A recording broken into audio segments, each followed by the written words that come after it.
నష్టం జరుగుతుంది, అది కూడా అర్థం చేసుకోవాలి. మీ పర్సనల్ డాటా కూడా పోవడం జరుగుతుంది, చాలా మంది కూడా దీనివల్ల కూడా నష్టం కావడం జరిగింది.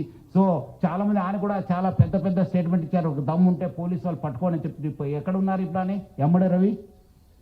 పోలీసులు ఏమంటే దమ్ముంటే పట్టుకోండి, నా దగ్గర 5 కోటి ప్రజల ఒక డాటా ఉంది. ఇప్పుడు మీరందరూ కూడా తెలుసు, పోలీస్ని ఛాలెంజ్ చేసి ప్రభుత్వం ఛాలెంజ్ చేస్తే ఏమవుతుందనేది తెలుసు. ఇప్పుడు ఎక్కడ ఉన్నారో మీకు కూడా తెలుసు. సో ఎవరు కూడా ఎంత అనుకోవద్దు, చట్టం law will take its own course of action. ఎక్కడున్నా తెలంగాణ పోలీస్ కావచ్చు, హైదరాబాద్ పోలీస్ ఎక్కడున్నా వాళ్ళని పట్టుకోవడానికి కృషి చేస్తుంది, పట్టుకొని కూడా వస్తాను. మనం అట్లా చెప్పేది కాదు. ఈరోజు ఆయన అంత పెద్ద పెద్ద తోపు మాటలు చెప్పిన వాడు ఈరోజు ఎక్కడున్నారు మీ అందరు కూడా తెలుసు.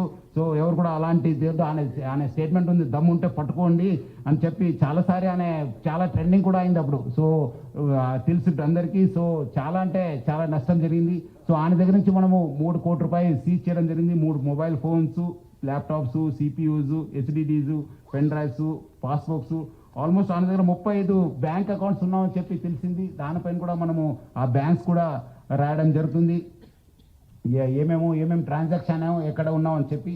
అదేవిధంగా మొత్తం ఈ యొక్క ఇన్వెస్టిగేషన్లో మన అడిషనల్ సిపి శ్రీనివాసు, మన డీసీపీ కవిత, ఏసీపీ శివమూర్తి, మన ఏసీపీ జైపాలు, అదేవిధంగా మన ఇన్స్పెక్టర్ మసూదను, నరేష్, ఎస్ఐస్ మైపాలు, సురేష్, వినయ్ కుమారు, మన్మోహన్ గౌడు, మన హెడ్ కానిస్టేబుల్ వి మహేశ్వర్ రెడ్డి చాలా అంటే చాలా కీలక పాత్ర పోషించారు. చాలా మంది రకరకాల ఇన్ఫర్మేషన్ చెప్పి వాళ్ళ దగ్గర నుంచి వచ్చిందా ఇన్ఫర్మేషన్, వీళ్ళ దగ్గర వచ్చిందంటే అదంతా రూమర్స్. ఎవరు కూడా అలాంటి లేదు. Police has its own information network. ఎవరో చెప్పాల్సిన పరిస్థితి మనకు లేదు. మనకు we our own network. Hyderabad police చాలా దశాబ్దాల నుంచి ఇక్కడ ఒక మంచి ఇన్ఫర్మేషన్ సిస్టమ్ ఉంది, దాని ద్వారానే పట్టుకోవడం జరిగింది. కానీ ఎవరో మీరు చాలా పేపర్స్లో రకరకాల, నేను ఊరి నుంచి వచ్చిన తర్వాత చూశాను, మీరు ఎవరో వాళ్ళ ఇన్ఫర్మేషన్ ఇచ్చారా సార్ అక్కడ అందుకు వెళ్ళారని చెప్పేది అంతా అబద్ధము. ఎవరు లేదు. మనం we our own network, we our own system. Through that system only we have apprehended. So మళ్ళీ పబ్లిక్ కోరుతున్నాను, ఇలాంటి పైరేటెడ్ వెబ్సైట్స్ కావచ్చు, పైరేటెడ్లో మూవీస్ని చూడొద్దు. మీకు నష్టం జరుగుతుంది, పర్సనల్ డాటా కూడా పోవడం జరుగుతుంది, డాటా థెఫ్ట్ కూడా కావడం జరుగుతుంది, ఎకనామిక్ అండ్ సైబర్ క్రైమ్స్ కూడా కావడం జరుగుతుంది. ఇక్కడ ఉన్న వాళ్ళ పెద్దవాళ్ళందరూ కూడా చాలా సహకరించారు దీని పోరాటంలో. So Hyderabad police plus Telugu film industry we're very much committed to eradicate this piracy పైన చాలా మనం ఉగ్ర పోరాటం చేస్తాను. డెఫినెట్లీ మనము ఎక్కడైనా ఎవరున్నా మనము పట్టుకోవడానికి మనము ప్రయత్నం చేస్తాను. మీకు ఇలాంటి వెబ్సైట్ పైన ఇలాంటి ఏమాత్రం ఇన్ఫర్మేషన్ ఉంటే ప్లీజ్ ఇన్ఫార్మ్ 1930.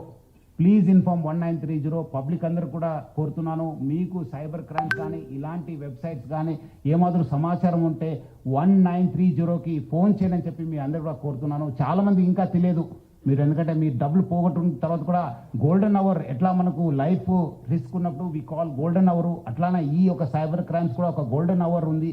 ఆ గోల్డెన్ అవర్కి number 1930. I request all the media person, మీరు అందరూ కూడా చాలా ప్రచారం చేస్తున్నారు. ఇంకా పబ్లిక్లో వెళ్ళాల్సిన అవసరం ఉంది. హైదరాబాద్ పోలీస్ కూడా గడప గడపకు ఈ సైబర్ క్రైమ్ అవేర్నెస్ ప్రోగ్రామ్ కూడా మనం తీసుకోవడం జరిగింది. గత 9th కూడా మన డీజీపీ శివధర్ రెడ్డి గారు ఇనాగ్రేట్ చేయడం జరిగింది. మొన్న కూడా మన ఆఫీసర్స్ కూడా చాలా కాలనీస్కి వెళ్ళి కూడా ప్రచారం చేయడం జరుగుతుంది. మనం కూడా ఇంకా పెద్ద ఎత్తున ప్రచారం చేస్తాను.